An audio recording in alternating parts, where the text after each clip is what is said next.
साथ संगत जी प्यार से कहिए धन निरंकार जी। साथ संगत जी मैं आशा करूँगा कि आपके जीवन में खुशियाँ ही रहे, कभी दुख न आए, और दुख आए भी तो माता जी काट ले।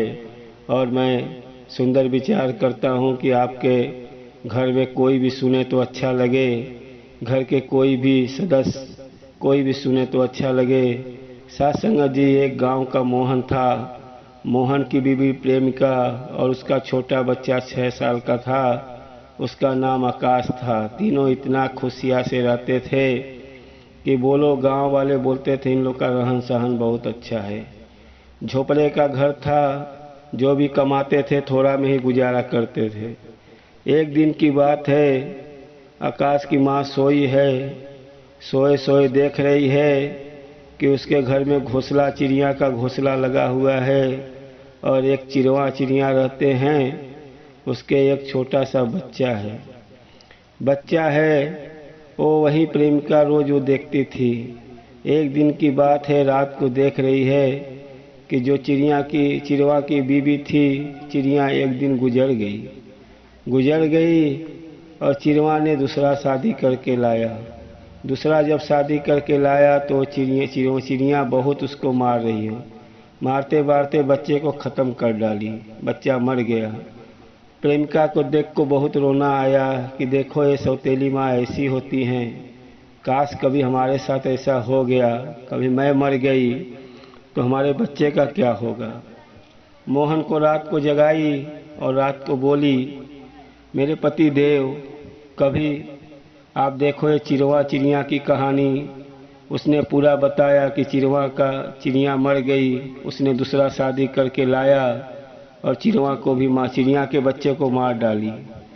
कभी ऐसा हो कि मुझे कुछ हो जाए और सौतेली बीबी आप लाओ और मेरे बच्चे को मार डाले। मोहन ने एहसास दिलाया कि मैं कभी शादी नहीं करूँगा, आपके बच्चे का देखभाल करूँगा, उसके आँखों में आंसू नहीं आएगा। प्रेमिका को बहुत दिलासा दिलाया। प्रेमिका ने बोला, मुझे वचन दो कि आप शादी नहीं करोगे, मुझे कुछ हो गया तो। मोहन ने बोला, मैं वादा करता हूँ कि दूसरा शादी नहीं करूँगा। उसके 2 दिन बाद प्रेमिका मर गई, प्रेमिका गुजर गई। मोहन की बीवी प्रेमिका मर गई। मरने के बाद घर का जिम्मेदारी मोहन के ऊपर आ गया। अब वो घर का काम करे कि घर बाहर का काम करे, अकेला बहुत परेशान होता था। सब गांव वाले आगे कहें मोहन बिना शादी के नहीं चल पाएगा, 6 साल का बच्चा संभालना बहुत मुश्किल है। आकाश छोटा था। मोहन बोला, मैं वादा किया हूँ मैं शादी नहीं करूँगा। गांव वाले बोले, तुम मोहन वादा किया है, लेकिन एक छोटा सा बच्चा संभालने के लिए एक माँ चाहिए, कोई ऐसा बीबी ला कि जो इसके बच्चे को संभाल सके, प्रेमिका को बच्चे को संभाल सके। मोहन ना बोलते रहा, लेकिन गांव वाले के समझाने पे मोहन दूसरा शादी कर लिया।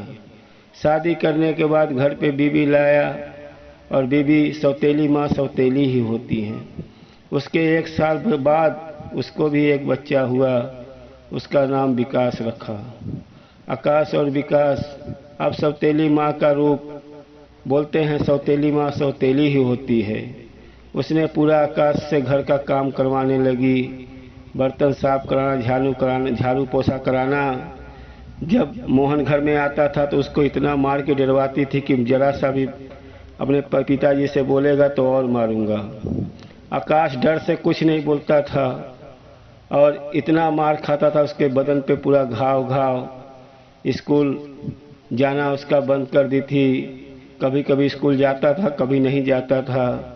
आकाश एकदम घर में डरा रहता था, एकदम इतना रोता था, उसको कुछ समझ में नहीं आता था। एक दिन की बात है, आकाश स्कूल के लिए निकला।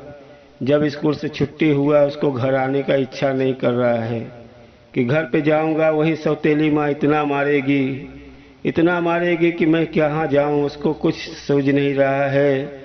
छोटा बच्चा आकाश घर छोड़ के निकल गया। निकलते निकलते दूसरे गांव में चला गया। जाने के बाद वहाँ एक बूढ़ी माँ थी। बूढ़ी माँ ने आकाश को रोक लिया, अपने पास बैठा लिया। आकाश से पूरा बात पूछा, लेकिन आकाश कुछ नहीं बोला। बूढ़ी माँ ने बच्चे को अच्छे से पाल पोस के बड़ा किया। आकाश जब बड़ा हुआ तो उसकी शादी ब्याह कर दिया। आकाश अपना वो बूढ़ी माँ के साथ में रहने लगा।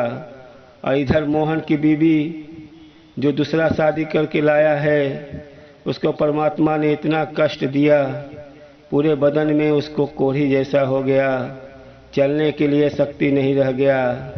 वहीं जो उसका बेटा था, बेटा इतना मारता था उसको, अपने माँ को। कहते हैं जैसी करनी वैसी भरनी, जैसा कर्म करोगे वैसा ही पाओगे। उसका खुद का बेटा, खुद की बहू उसको इतना मारते थे, घर में खाना तक नहीं देते थे। तब वो सौतेली माँ को सब बातें याद आ रही थी कि मैं 6 साल के बच्चे के साथ क्या क्या किया हूँ। कहते हैं परमात्मा के पास देर है लेकिन अंधेर नहीं, जैसा कर्म करोगे वैसा पाओगे। इसीलिए कहते हैं सौतेली माँ सौतेली ही रहती हैं।